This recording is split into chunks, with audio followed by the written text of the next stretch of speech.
dalam nama Tuhan, saudara.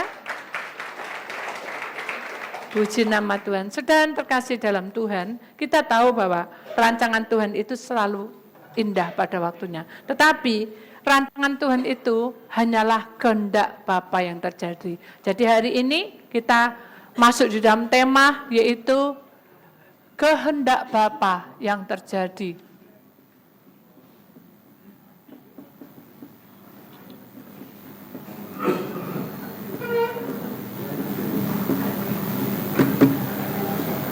Seperti apa kehendak Bapa yang terjadi dalam tubuh kita, saudara? Karena setiap manusia memiliki tubuh, roh, dan jiwa. Mari kita periksa hati kita, saudara.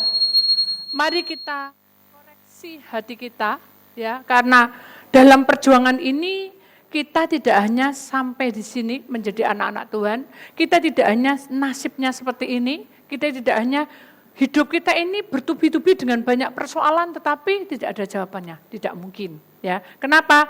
Karena kita harus tahu proses ini adalah kehendak Bapa yang terjadi, bukan tubuh kita, bukan roh kita, bukan jiwa kita. Jadi kita menyadari, saudara, bahwa sebagai manusia pilihan Allah di sini, dalam proses hidup kita sebagai orang-orang pilihan Allah, kita nanti akan melihat satu film, saudara, di mana film itu menunjukkan tentang bagaimana perjalanan Tuhan ketika dia ada di dalam dunia. Jadi, walaupun dia sebagai anak raja, dia anak dari segala raja, saudara, dia yang menciptakan atau Allah yang menciptakan dunia ini, tetapi itu hanya kehendak Bapa yang terjadi. Jadi, Tuhan Yesus memberikan suatu pelajaran buat kita, bahwa kita harus mampu melewati hidup ini yang penuh dengan banyak liku-liku. Kita tidak bisa memprediksi bagaimana keadaan kita. Seperti sekarang ini lempengan bumi bergerak di mana-mana, situasi tidak aman lagi. Kita harus menyadari bahwa keadaan kita seperti di gambar ini, saudara, bahwa bumi ini sudah dicengkram oleh kuasa kegelapan sehingga tidak ada satu pertolongan kecuali Tuhan yang ada di tengah-tengah kita. Ya, jadi kita harus mengimaninya. Seperti apa, Bu, kehendak Bapa di surga itu? Mari kita perhatikan baik-baik. Tuhan lahir di dalam kandang Bethlehem yang penuh dengan banyak sekali hal yang tidak kita suka. Betul enggak? Siapa mau lahir di kandang? Ada yang mau? Gak mungkin, kepepetan enggak mau, saudara. Betul enggak? Kotor itu. Gitu. Tapi Tuhan sudah mau. Dengan kondisi dia mau itu, saudara, semua para malaikat itu bersorak-sorai karena anak raja sudah lahir dalam kandang Bethlehem. Nah, inilah yang ditunjukkan kepada kita bahwa hidup kita ini seperti porak-poranda, langkah kita ini seperti kandang Bethlehem yang kotor sekali dan menjijikkan sekali, berbau sekali. Saya tahu sampah. Nah, kalau kandang kan lebih parah, betul enggak? Itu kan kandang binatang, bukan seperti di apartemen gitu, saudara. Tapi kandang itu walaupun dipelihara tetap ada baunya. Nah, itulah keadaan manusia pada zaman sekarang ini. Kita menyadari bahwa hidup kita ini apa yang harus kita cari, saudara. Nah, itulah yang Tuhan pikirkan dalam bertahun-tahun, dia berjalan 30 tahun, saudara. Dia itu duduk termenung di suatu tempat bukit, ya. Dan bukit yang tinggi sekali. Iblis berusaha meraihnya, seperti gambar ini. Dia berusaha melihat dan menilai pikiran Tuhan. Semua manusia di muka bumi ini memiliki pikiran-pikiran. Betul enggak? Rancangan-rancangan, program-program, satu persatu pasti ada. Mungkin kalau yang masih muda, ya pengennya pinter, pengennya cari pacar gitu. Tapi kalau sudah tua, enggak mungkin cari seperti itu. Tapi pikirannya adalah apa? Kerja anak istri, kerja. Kan gitu. Itulah yang pemikiran. Tetapi iblis tahu kelemahanmu. Tuhan juga begitu, dia punya program di mana dia harus melewati semua program ini. Tetapi iblis tahu kelemahannya. Sehingga keluhan Tuhan itu diungkapkan, saudara. Dengan mengambil nafas dalam-dalam dan pernah enggak sudah gitu? Itu apa? Kenapa? Seneng? nahan, saudara. Betul enggak? Sumpek, betul enggak? Kalau bisa perlu digini, no. Ya, kalau perlu ditanyain sama suami atau istri, wis meneng oke kocok akan mulut, betul enggak? Enggak ada di sini, ya, enggak ada di luar negeri juga enggak ada. Itu hanya, ya. Jadi dalam proses seperti itu, saudara, Tuhan juga mengeluh. Lalu dia mengutarakan perkataannya, Yerusalem, Yerusalem, mengapa kamu menganiaya aku? Kasarannya, kalau dalam bahasa sehari-hari, kenapa kamu tidak percaya pada aku? Aku ini datang diutus oleh Bapakku di surga. Sama seperti saudara. Saudara datang ke dunia bukan lahir karpet dewek. Enggak ada, semua diprogram. Siapa yang memprogram? Bapa di surga. Tapi bagaimana caranya supaya menyelesaikan tubuh kita ini sesuai dengan kehendak Bapa di surga, supaya tubuh kita ini layak di hadapannya. Mari kita belajar seperti Tuhan Yesus. Ya. Dia duduk diam, menitikkan air mata. Sudah pernah seperti itu? Saking nemennya gak kuat, saudara, nangis, bisa enggak? Saking enggak kuatnya kita mengeluh. Tapi ada juga saking enggak kuatnya dia melampiaskan amarahnya. Macam-macam. Nah, hal-hal seperti itulah yang harus kita jauhi. Kenapa? Karena iblis tahu kelemahan kita. Nah, setelah iblis tahu kelemahan kita, maka Tuhan dibiarkan dia untuk berusaha untuk apa ya, orang bilang tuh wis diumbar, wis ya, rasakno wis saiki. Kamu jadi anak Allah, rasakno kamu. Sebentar lagi apa yang kamu alami, rasakno, kasarnya gitu. Sama seperti kita. Wes, kamu jadi anak Tuhan toh dari kecil toh, rasakno kamu sekarang. Punya uang enggak? Rasakno kamu sekarang. Dina orang enggak? Rasakno kamu sekarang. Ya apa caranya abote ikut Tuhan itu?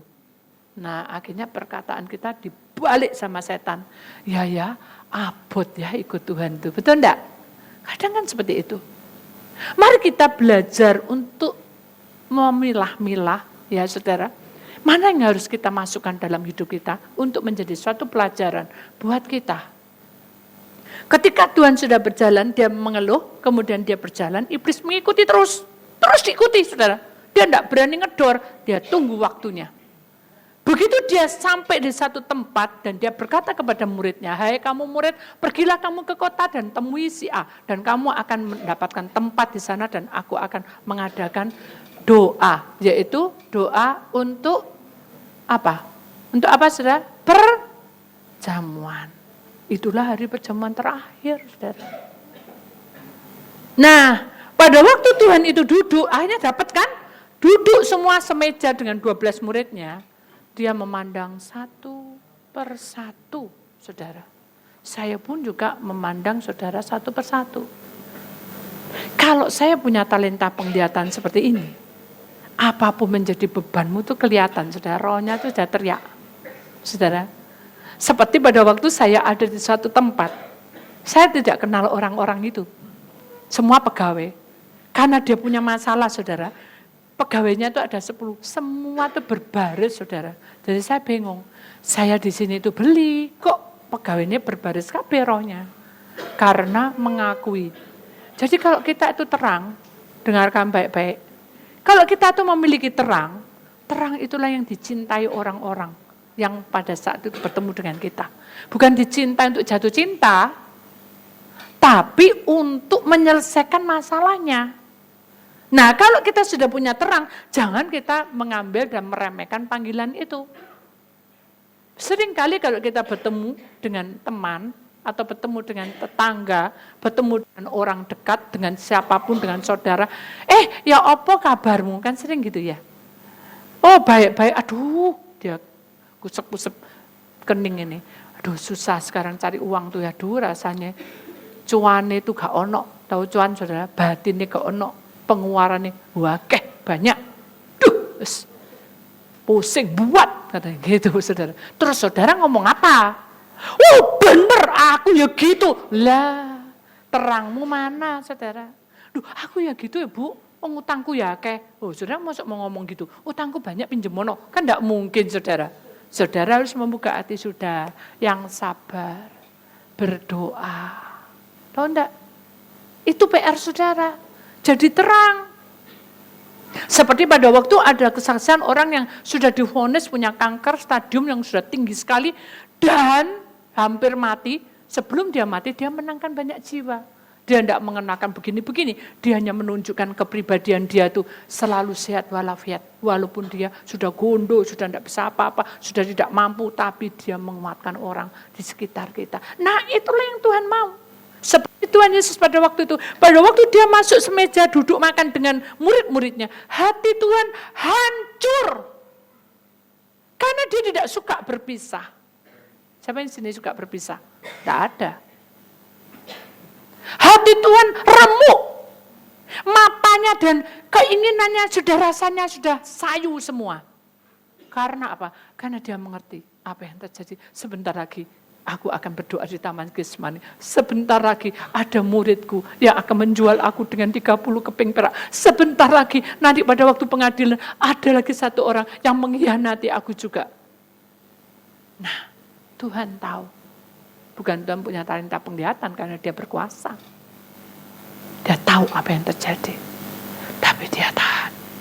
Nahannya itu bukan terus depresi saudara. Tahan depresi. Dia hanya mengeluh, Bapa, tak serano semua. Nah saat itulah saudara, tiba saatnya dia mengambil saudara roti. Pada saat dia mau memecahkan gini saudara, ya, pada dia sudah doa, dan waktu dia memecahkan gini, dia sudah teringat tubuhnya dipukuli. Udah kebayang saudara. Kepalanya dimahkotai duri. Memikul salib dari ujung ke ujung sampai naik ke puncak bukit Golgota. Sudah kelihatan semua. Matanya pasti tidak mungkin. Tidak mungkin saudara. Apa kasaran orang Jawa berabak, apa namanya? Berbesmili, betul enggak? Keluar berkaca-kaca. Begitu dipecahnya. Inilah tubuhku. Dia tidak bisa berkata apapun. Karena dia tahu. Tubuh yang fana, inilah tubuh kita, manusia. Dia bilang, inilah tubuhku. Dia tahu bahwa dia di atas. Tapi dia mau rela membagikan tubuhnya untuk kita. Inilah tubuhku, makanlah. Bagi. Semua murid Tuhan Yesus bengong, kenapa Tuhan kok sedih hari ini? Nah, kadang kita seperti itu. Pada saat kita punya masalah bertubi-tubi, malah tidak memandang Tuhan, tetapi bingung. Tuhan itu ya apa ya? Kok Tuhan itu tidak balas doaku ya? Apa Tuhan itu tidur? Apa Tuhan itu tidak adil? Apa Tuhan? Nah, kita itu mudah saudara menilai orang.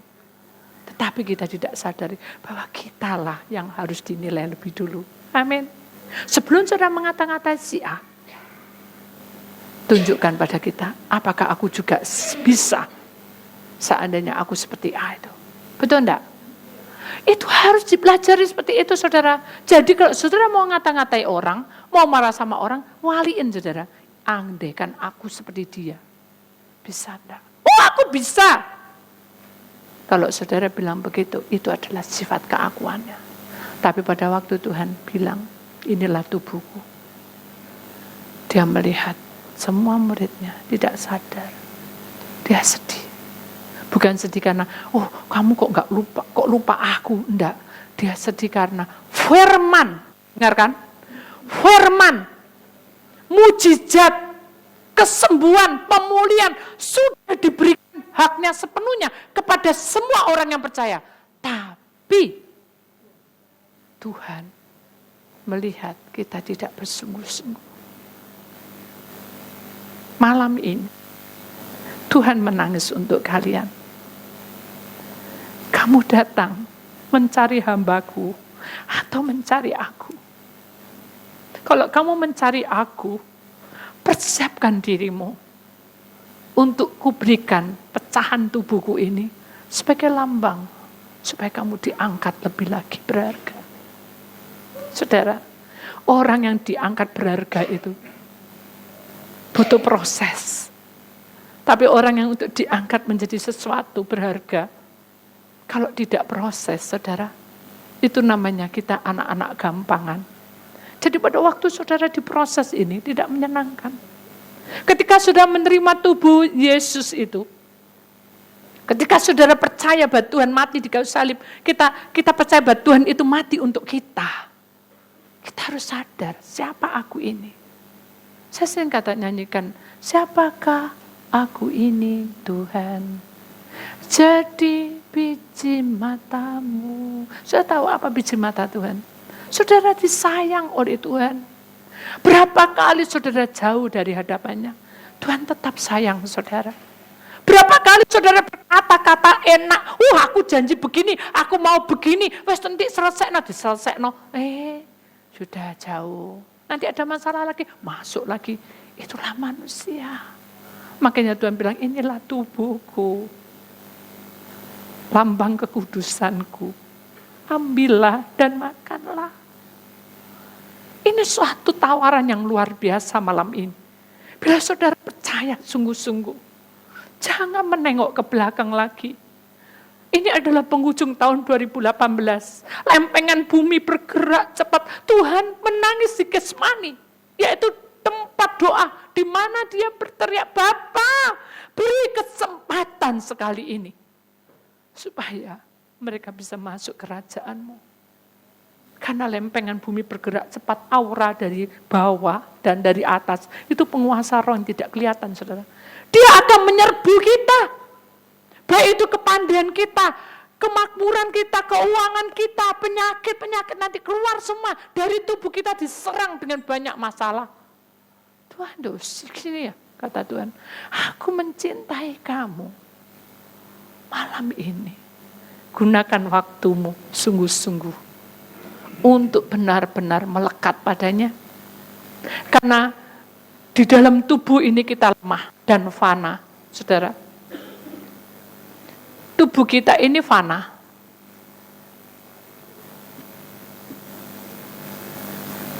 Sekejap mati. Tapi di dalam sekejap mati ini, saudara, Tuhan mengangkat kita untuk hidup baru. Orang yang diangkat untuk hidup baru adalah orang yang masuk di dalam kuasa urapan baptisan roh, bukan bahasa roh.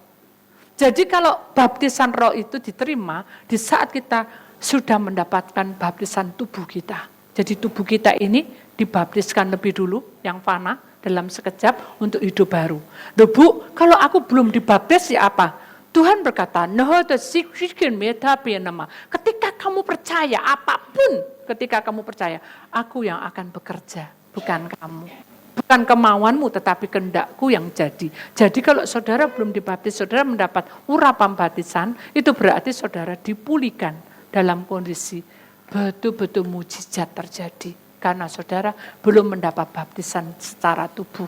Kalau saudara sudah mendapat baptisan secara tubuh, maka kita sadar bahwa kita akan dialiri sungai sukacita dari Allah, melimpah sampai Maranatha datang. Jadi saudara, lempengan bumi bergerak, kita sudah mendapat kuasa yang besar, di mana tubuh yang fana ini akan dihidupkan baru. Dalam hidup baru itu harus ada kehidupan yang selalu sesuai dengan rencana Tuhan. Jadi hidup baru ini adalah menuju rencana Tuhan.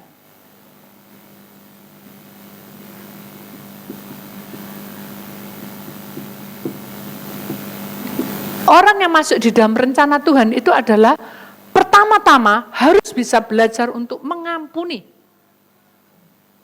Karena untuk mengampuni itulah jalan satu-satunya untuk kita belajar memiliki kasih yang mula-mula dari Tuhan. Supaya pada saat saudara mendapatkan anugerah dari Tuhan, saudara akan melihat kemuliaan Tuhan, walaupun Tuhan harus disiksa, walaupun Tuhan harus melihat dengan mata kepala waktu dia hidup, murid-muridnya menjauh dari dia. Dia menangis, saudara, dan dia berkata dengan gemetar. Diambilnya cawan itu yang berisi anggur. Dan dia mengangkat tangannya dengan gemetar, mau jatuh pasti, saudara. Dan dia berkata, Bapa, katanya. Bukan lagi Bapa, gitu. Bapa, berat. Inilah darahku. Anggur ini sebagai lambang darah dia. Yang menebus hidup kita. Supaya kita, tubuh kita mendapat keselamatan dari Tuhan. Jadi saudara, intinya, air yang mengalir itu suatu saat akan ada di dalam hidup kita. Kenapa? Karena sumber mata air itu tinggal di dekat kita, pohon kehidupan kita. Sehingga kita dijamah, kamu dijamah, semua orang dijamah, sehingga mengalir seperti sumber mata air yang tidak pernah berhenti. Itulah lambang Tuhan di tengah-tengah kita. Supaya iblis ini yang akan mengacaukan kelemahan kita ini tidak akan bisa masuk, saudara. Contohnya apa? Begitu sudah berjalan, saudara, Tuhan menangis dan dia berkata, aku sudah tidak mampu untuk hidup. Ini adalah perjuangan. Dari perjalanan yang tidak benar itu, saudara, dalam perjalanan orang-orang di sekitarnya banyak fitnah, bilang itu, bilang ini, Tuhan tetap berkata, aku adalah milik Bapa. Dan rancangan Bapa yang terjadi. Sekalipun aku berjalan di padang gurun 40 hari, iblis menangkap aku dengan laparnya perut. Nah, kelemahan. Lapar dia tunjukkan, ini batu ambilen. Kan kita sudah dengar itu. Tidak cukup hanya itu, saudara. Dia mengangkat semua beban kita ketika dia berjalan. Nah ini, saudara. Di mana Tuhan berjalan, jubah kemuliaan Tuhan berjalan. Dalam pujian, saudara menyembah nanti, atau nanti ini, atau di KKR, dimanapun berada. Saudara menyembah sungguh-sungguh, saudara. Jubah kemuliaan lewat, mujizat terjadi. Seperti apa? Orang yang sakit kemudian. Berapa tahun? Berapa tahun? 12 tahun. Bayangkan, sudah tahunan disembuh nombek Tuhan. Luar biasa. Sudah mau itu? Kalau sudah mau, mari lakukan lidah bibirmu untuk menyembah. Jangan kita lihat kiri kanan. Ayo kita satukan iman kita menuju kebenaran Tuhan. Tubuh kita yang harus diperbaiki. Kalau itu sudah sip, saudara. Kita masuk dalam kebenaran Tuhan. Urapan Tuhan bekerja dengan luar biasa. Ini adalah tubuh. Rencananya tubuh, saudara. Sebelum kita masuk roh dan jiwa, saudara, kita akan lihat filmnya dulu. Karena saya mau saudara melihat filmnya sampai tamat, dilihat dengan jelas. Karena nyanyian ini menggambarkan tentang bagaimana penderitaan Tuhan. Ya. Dan Tuhan memberikan petunjuk kepada kita bahwa jalan Tuhan itu hanya kehendak Bapa yang terjadi. Ya, kita lihat filmnya dulu.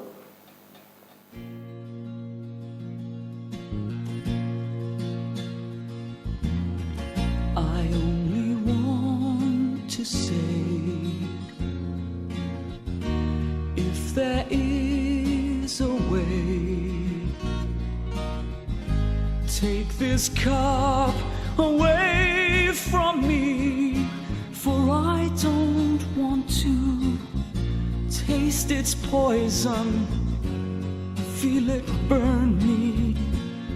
I have changed, I'm not as sure as when we started.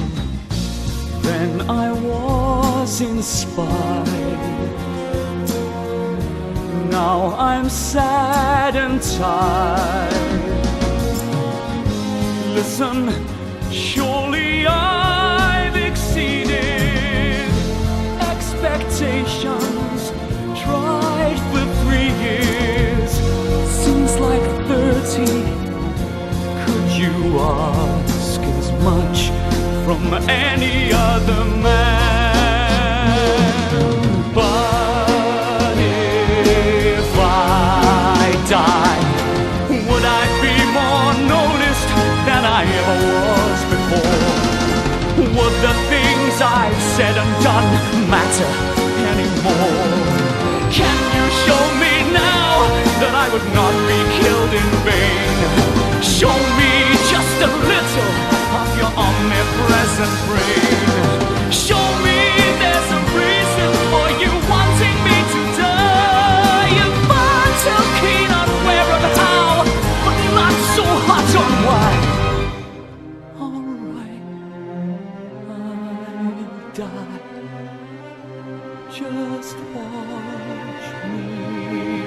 die. See how I die. See how I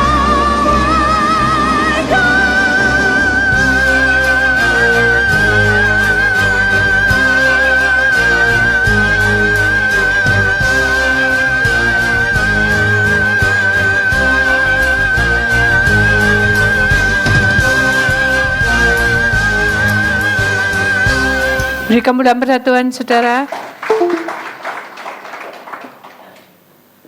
Saudara, kita lihat pergumulan Tuhan.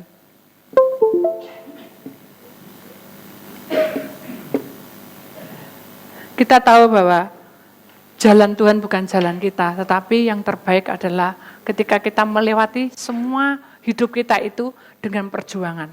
Kalau hidup kita sebagai orang pilihan Allah, saudara, kita itu harus berani melewati semua itu. Kenapa? Karena tantangan itu sudah diambil alih oleh Tuhan. Oh ya tahu Bu, buktinya ya enggak mari-mari, karena saudara memakai kekuatan saudara sendiri. Kalau saudara memakai kekuatan sendiri, pasti tidak akan mampu. Tapi kalau saudara melewati dengan kekuatan bersama Tuhan, saudara akan melewatinya dengan tangan tidak hampa, tidak hambar, tapi ada satu kuasa yang akan menyelimuti hidup kita. Amin. Kita harus berani melewatinya. Mungkin dari hari demi hari, dari tahun ke tahun, saudara itu mengalami banyak peristiwa yang membuat saudara itu terluka. Hidupnya, bebannya, semua banyak yang terluka. Hingga dalam perjuangan ini semakin hari semakin tidak karu-karuan hidupnya. Nah, itulah yang membuat proses hidup kita sebagai orang pilihan Allah seringkali didamprat, ya, seringkali dikata-katai, seringkali dalam proses ini kita banyak masalah, bertubi-tubi, hingga kita tidak sadar bahwa kita ini masuk di dalam perangkapnya iblis dan pribadi kita sendiri. Selama kita memiliki Tuhan, pasti ada jalan keluarnya. Amin. Selama kita memiliki Tuhan, pasti Tuhan memberi kesembuhan. Amin. Selama kita memiliki kuasa Tuhan, pasti Tuhan memberikan sesuatu yang indah pada waktunya. Amin. Beri kemuliaan pada Tuhan, saudara. Saudara harus percaya, sekalipun saudara punya sakit, sampai Maranatha datang pun kalau sakit itu ada seperti Paulus, dia tetap bersuka cita. Kenapa? Karena dia tahu bahwa hidupnya adalah milik Tuhan. Jadi kalau saudara punya masalah, aku bukan yang hidup, tapi Tuhanlah milikku. Berarti kalau saya mengalami ini, berarti Tuhan yang mengalami. Amin. Jadi saudara harus tahu, roh ini saudara harus bertarung dalam doa. Kalau roh kita itu menghadapi tubuhnya yang sudah mulai kendor untuk berdoa, tubuhnya itu sudah mulai rapuh, rohnya keluar masuk. Hingga suatu saat bisa nyangkut. Makanya banyak orang yang rohnya tidak ada, bukan mati, tapi hidupnya hambar. Semakin hari merosot semua, keuangan, rezeki, berkat, bahkan keluarga hancur semua. Kenapa? Karena rohnya tidak ada. Nah itulah yang tidak boleh, harus roh ini bertarung saudara. Dalam doa, bukan tarung karpe dewek. Kalau tarung sesukanya sendiri ya kita banyak saudara, orang dunia bisa. Tetapi kalau kita sebagai orang pilihan Allah, kita tahu gitu saudara. Jalannya itu tahu, pedomannya itu tahu. Harus kita serahkan dalam pelataran Tuhan, yaitu di dalam doa, itu adalah pelataran. Nah kalau kita saudara kuat, kita masuk dalam penyembahan saudara. Ini penyembahan. Penyembahan itu seperti apa sih Bu? Penyembahan itu adalah puji-pujian saudara. Saya tidak bisa nyanyi, saya juga tidak bisa nyanyi. Tapi saya berusaha saudara. Bukan pamer, tapi saya berusaha. Saya selalu berdoa gini, Tuhan, saya tidak bisa nyanyi. Nyanyi saya mungkin fales. Tapi saya rindu. Saya ingin memuji Engkau ketika saya mulai rapuh. Saudara tok yang rapuh, saya juga capek saudara. Baru keluar dari sini kelihatan orang gantung-gantung gitu, orang gantung diri. Sudah ngikuti. Nanti di perempatan ada orang tabrakan, baru tadi siang ngikuti gitu. Nanti belum lagi di rumah kosong, banyak rohnya juga gitu. Capek sekali. Roh talenta penglihatan itu kalau kita tidak kuat saudara, capek. Saya sering, Tuhan, saya capek Tuhan. Saya pengen tidur, enggak tanpa kelihatan apa-apa, enggak bisa. Kita tidur, rumah kita kelihatan orang mati tahu. Kelihatan ada roh apa tahu. Itu talenta penglihatan enggak bisa untuk istirahat. Tapi saya bersyukur, keadaan capek. Saya belajar untuk menyembah, tolong ajari saya untuk menyanyi, menyembah Engkau. Makanya saya harus masuk, pertama, saya rindu itu. Kalau saya mau, saudara, saya bisa, saudara pasti bisa, amin. Jadi saudara harus mengimani segala sesuatunya, karena pertarungan ini harus tetes terakhir, sampai Maranatha datang, sampai menghembuskan nafas terakhir. Nasib bukan nasib, bukan juga apapun, tetapi hidup milik Tuhan selama-lamanya. Suka duka adalah milik Tuhan, amin. Kita harus sadar bahwa peperangan ini belum selesai karena kita ada di dalam dunia. Tuhan pun berkata kepada Bapaknya, ya Bapa, jikalau boleh, lalukanlah, ambilin nih cawan ini dariku. Cawan ini apa? Ya dosa-dosa kita ini yang ditanggung. Aku enggak kuat. Aku enggak kuat. Saya tahu orang enggak kuat. Nangis, hancur hati, berontak. Itulah Tuhan saat itu di Taman Getsemani. Dengan gemetar sampai peluhnya, itu warnanya merah muda. Sungguh tidak menyenangkan. Penderitaan Tuhan luar biasa. Loh, dia kan anak Allah. Walaupun dia anak Allah, saudara, sangat sudah merendah itu, saudara. Sebagai anak raja di atas segala raja, turun ke bumi yang fana, hanya untuk menyelamatkan kita. Itulah janji Tuhan. Barang siapa yang percaya kepadaku, dia tidak akan binasa, melainkan beroleh hidup yang kekal. Itu janji Tuhan. Jadi kalau kita menjadi miliknya, cawan ini sudah diambil, penderitaanmu sudah diambil, penyakit diambil, beban beratmu sudah diambil, kemiskinanmu sudah diambil, hutang piutangmu sudah diambil, semua beban sudah diambil oleh Tuhan. Tapi kok aku sih ngerasa no Bu, karena saudara pakai kekuatan sendiri. Tapi kalau saudara pakai kekuatan Tuhan, aku lepaskan beban ini. Amin. Lewati. Saya tahu kaki saya sebelah kiri sudah mulai rapuh-rapuh. Tapi saya bilang, walaupun saya kemeng-kemeng gitu sih, kemeng sudah. Tapi saya bilang, Engkau sudah ambil aku penyakitku. Engkau sudah ambil kerapuanku. Hingga aku bisa bertahan di sini karena kuasa Tuhan. Kalau bukan, buat apa saya datang ke sini? Karena saya rindu memberi yang terbaik. Hidup kita nih loh saudara, tidak ada artinya apa-apa.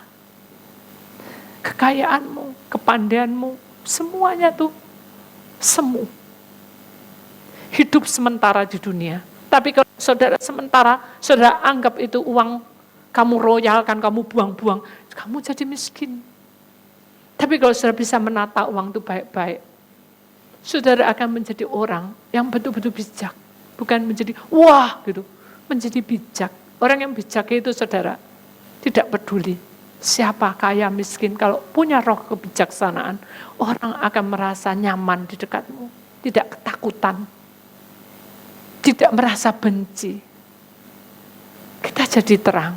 Biar roh ini, saudara, roh kita ini belajar untuk bertarung dengan sungguh-sungguh, terimaan apa adanya.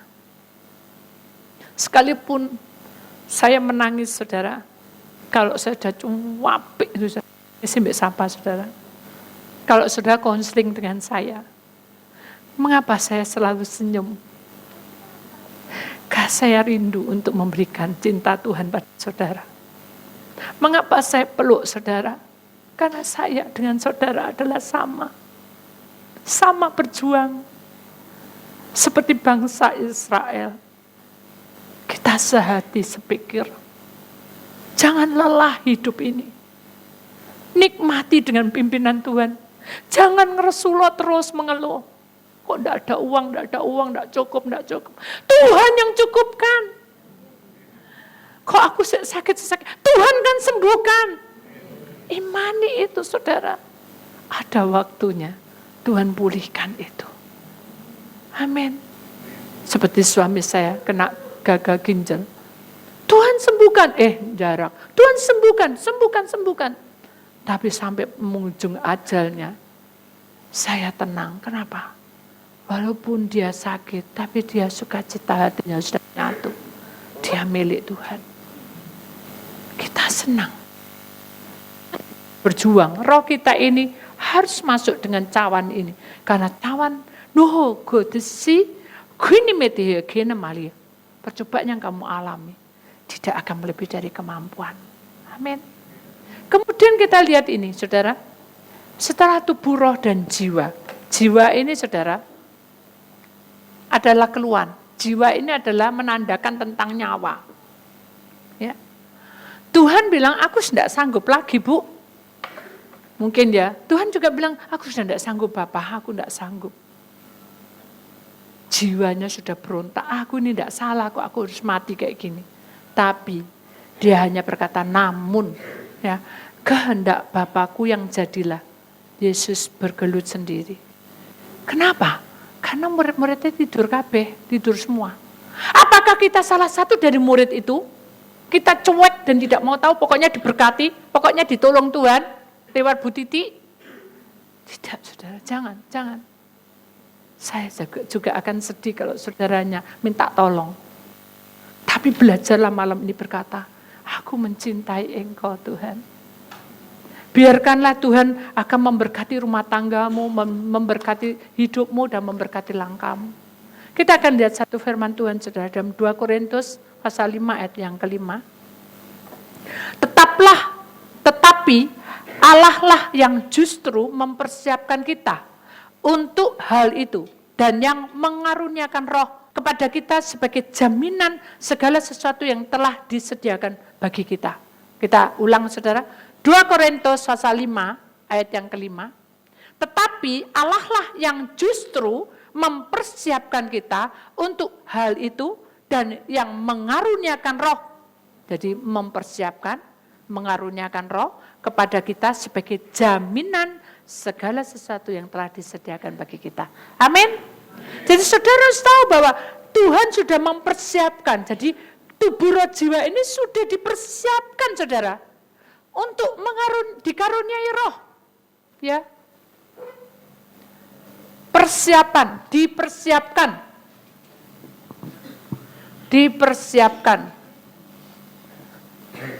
Menerima karunia roh. Sebagai jaminan kita untuk menjadi anaknya. Amin. Jadi kita sadar bahwa hidup kita sebagai orang pilihan Allah, saudara, kita ini sudah disediakan, dipersiapkan untuk menerima roh itu, roh kebenaran.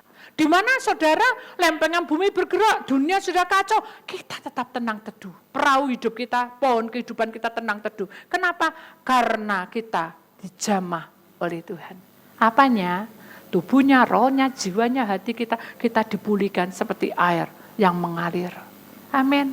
Biar firman Tuhan pada hari ini mengingatkan kita bahwa janji Tuhan itu ya dan amin untuk kita semua. Karena perjalanan hidup kita adalah pilihannya. Dan kita lewati hari-hari itu. Ya saudara, satu kesaksian lagi, nanti saya tutup dengan pujian ini saudara. Suatu ketika, saya ada di suatu desa saudara, dan saya tidak tahu bahwa desa itu banyak perdukunannya. Begitu saya masuk, turun dari pesawat, Tuhan sudah bilang, semua orang tidak akan percaya, tapi dia akan mencobai kamu. Loh, mencobai kok apa Tuhan? Saya pikir saya logika, tapi saya bilang, saya harus mengalir. Hanya saya mengalir. Saya sampai di tempat, saya bilang, Bu, salaman, salam. Hanya kita bilang, ayo Bu, kita berdoa. Ya, kita berdoa. Dia tidak berdoa, saudara. Dia melihat mata saya dan dia melihat tingkah laku saya.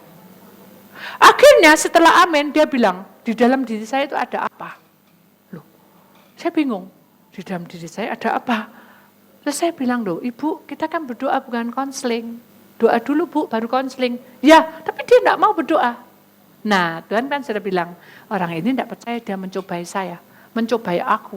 Kalau saudara mencobai orang berarti mencobai Tuhan, saudara. Hanya saya berdoa, terus apa yang saya lakukan? Sudah dimulai, sudah ada berdoa, amin, sudah kamu sudah didoakan, jangan khawatir. Sudah, sekarang kamu bilang, mari Bu kita konseling, kita duduk. Ibu punya masalah apa Bu? Ibu lihat saya apa? Bingung saya. Ibu lihat aku ya lihat dia. Mau lihat apa? Ibu, menurut ibu, dalam dunia rohnya ibu tuh lihat apa saya? Coba lihat. Gitu. Saya enggak lihat apa-apa Bu. Wah, berarti kamu kalah dengan saya. Gitu saudara. Saya bilang Bu, gini. Tuhan itu bukan pelajaran. Atau bukan suatu ilmu Bu. Tapi Tuhan itu adalah kasih hukumnya. Loh, saya tahu.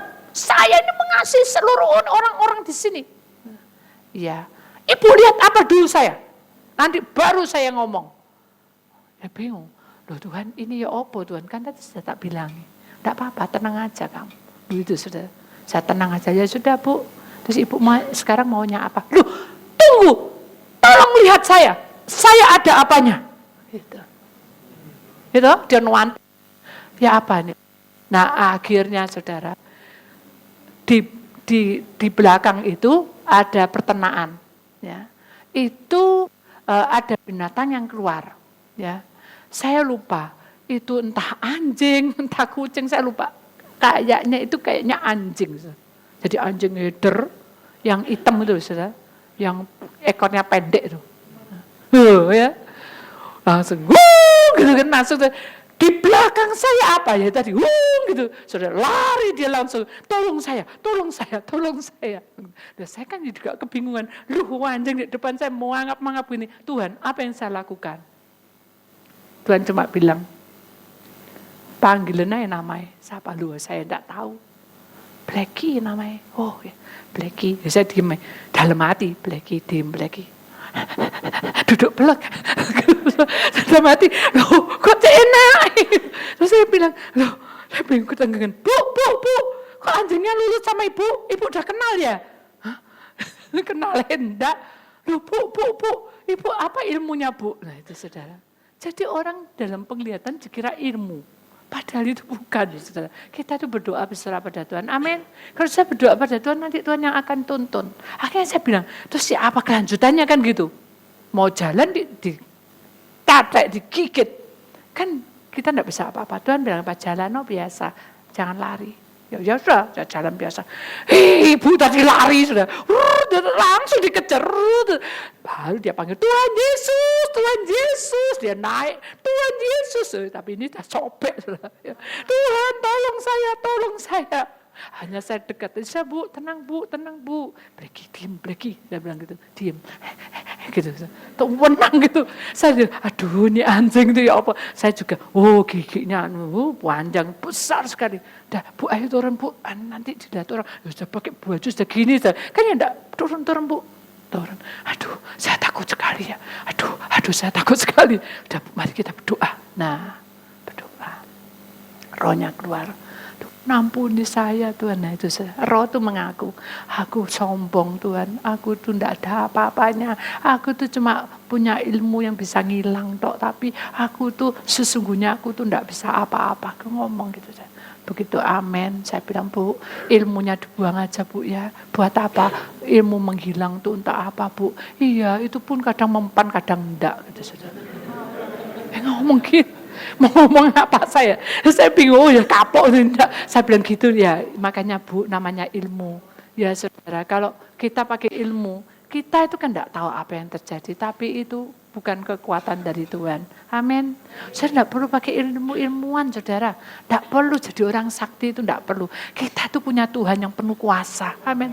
Lebih dari sakti, lebih dari semuanya. Dia itu penguasa hidup kita. Dia akan tata hidup kita. Amin. Itu kesaksian saya. Jadi ibu ini tadi akhirnya mengaku dilepaskan semua kertas-kertasnya sak gini saudara, ngapal no.